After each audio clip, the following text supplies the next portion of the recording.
Hello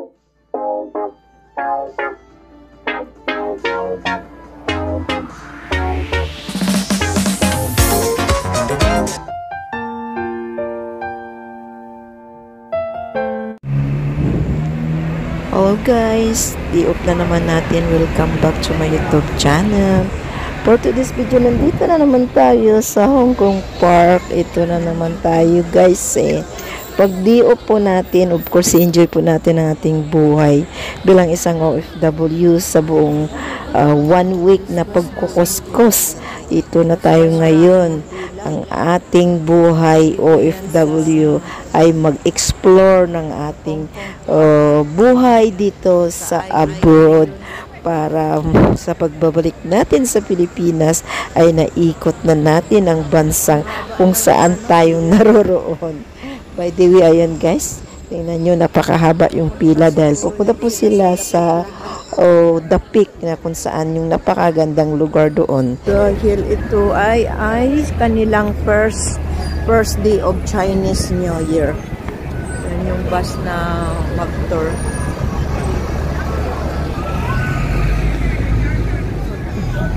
Ang daming pila.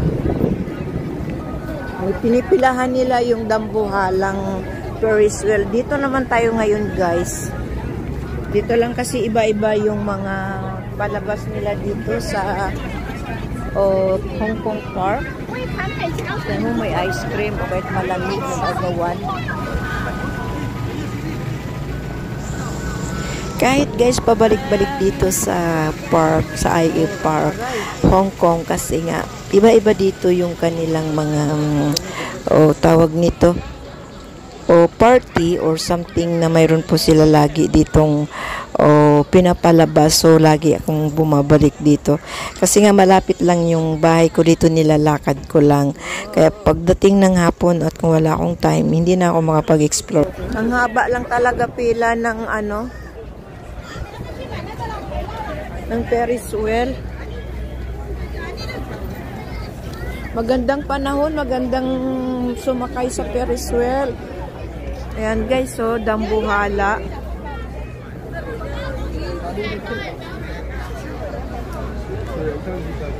Ayan, ang lalakay ng mga balon nila.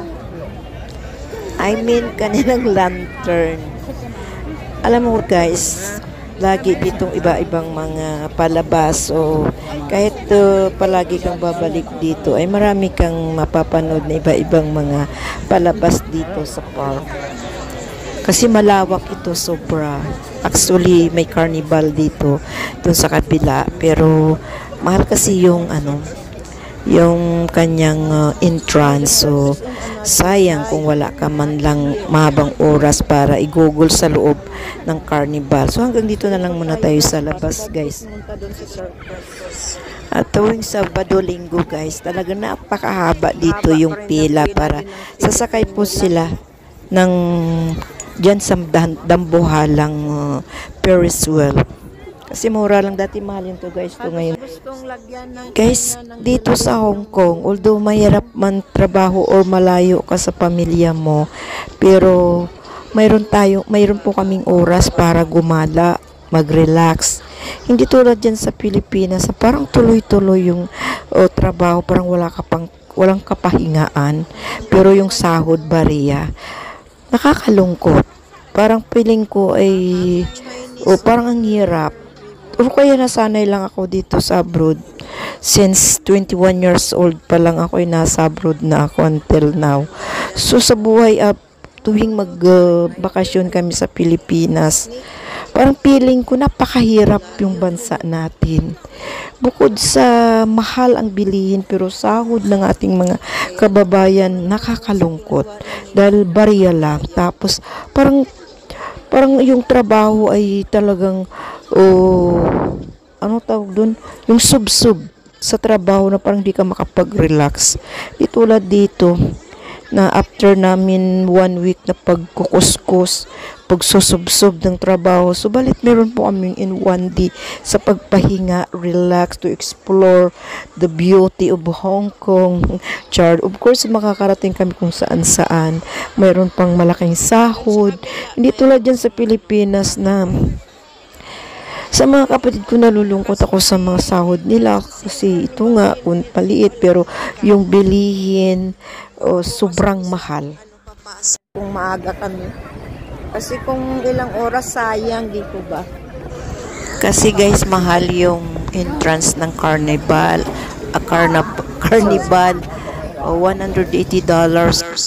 Kaya kailangan mong sulitin yung pag-ikot mo doon sa loob ng carnival.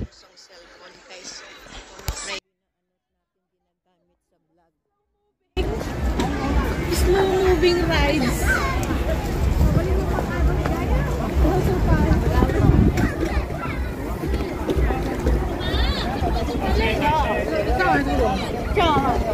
Yung pipi niya ay ano?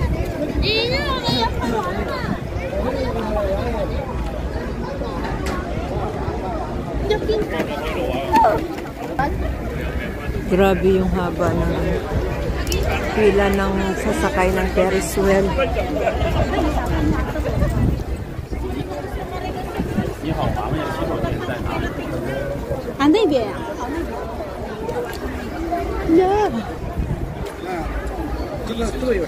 Ayun yan, sasakayan sa Ferris wheel. Ang ganda ng panahon kasi. Uy! Saan yung labasan dito?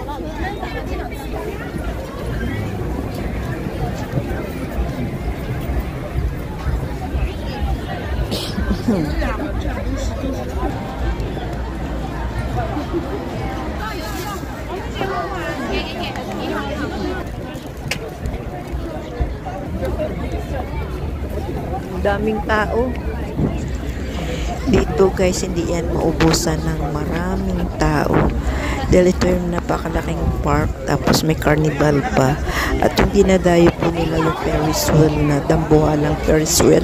Tapos pag nasa taas ka na guys, makita mo na yung buong Hong Kong. That's why marami talang dumadayo dito para sumakay dito sa dambuhalang Ferris wheel. Para makita po nila yung view ng Hong Kong sa taas. Tipo ba? So kung nga wala akong ticket kapunta rito. And guys, mayroon yung circus. Amerikano po yan. Dito guys, di maubusan ng tao. Especially, today is first day of Chinese New Year. So, napakaraming tao. Thank you for watching guys. Ayan yung may acrobat na naman.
Ayan ulit siya.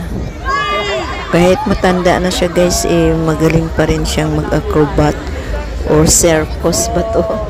Ayan guys, mag-circus yung Amerikano na yan.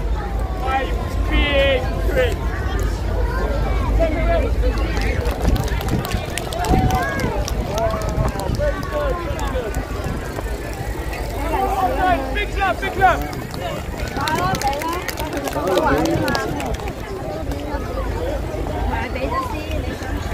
Makabigklap kasi na hawak lahat ng cellphone.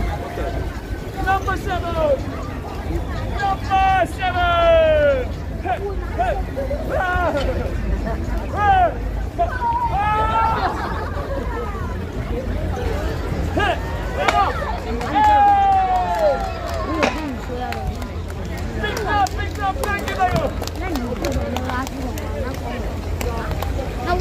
要好看，要看的话看，就跟他人在一起看得到。I take the 7 more. I balance on my head. 7 more. 7 more. On my